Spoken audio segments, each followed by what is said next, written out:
You can sell anything. Sell me anything. this fucking pen right here. You can sell anything. Sell that. Go ahead. Sell me that pen. Can I finish eating first? I'm eating tonight. Brad, show him how it's done. Boom. Sell me that pen. Watch. Go on. Let me sell this fucking pen. That's my boy right there. This pen. Fucking sell anything. Why'd you do me a favor? Why'd you name down that napkin for me? I don't have a pen. Exactly. Supply and demand, my friend. You know what I'm saying? He's creating urgency. You get them to want to buy the stuff. Convince them it's something that they need.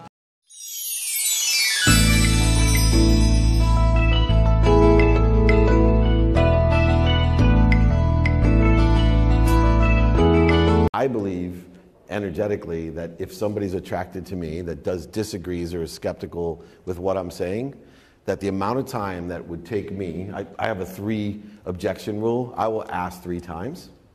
And if I get rejections, and the rejections may not be a no. We all know the no's, but we're afraid to count them as no's, so what we do is continually waste our time. 3.2 billion people just on the internet alone. There's plenty of people that will agree with you if you find your frequency.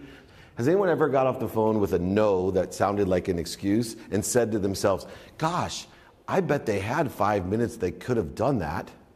And then they had the ego speak up and say, I would need to be offended.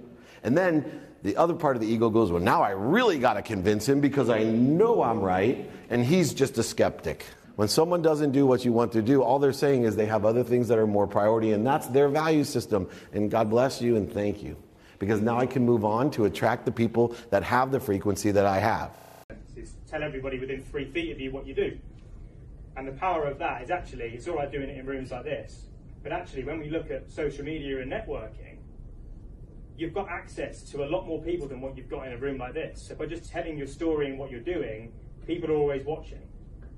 And the power of engagement, the power of reach is the reason why we've decided that it's time to, we've now started a social media agency ourselves to try and help property entrepreneurs, business entrepreneurs get their message out, to use their personal brands as ways to maybe attract more investors into your business, to attract more guests into your serviced accommodation business, and to actually build relationships up with people who you may not be able to reach because they're in different parts of the country.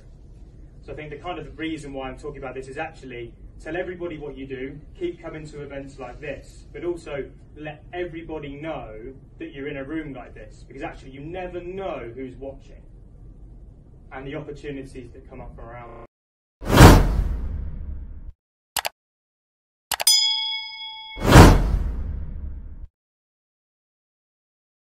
So listening is important, because if you're a salesman that just goes right in talking about, can I give you some cash out? Can I help you consolidate some debt? Maybe pull some cash out of your house so you can do some home improvements. Well, the problem is, what if that person doesn't even need it, right? They don't need cash out. They don't need no debt consolidation. They're good.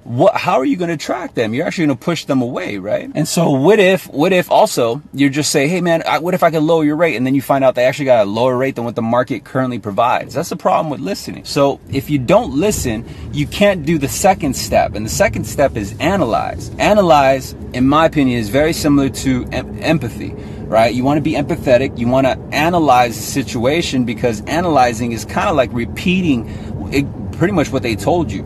And so if you listen, you can actually listen to the reasons why they need the service, why they need the help.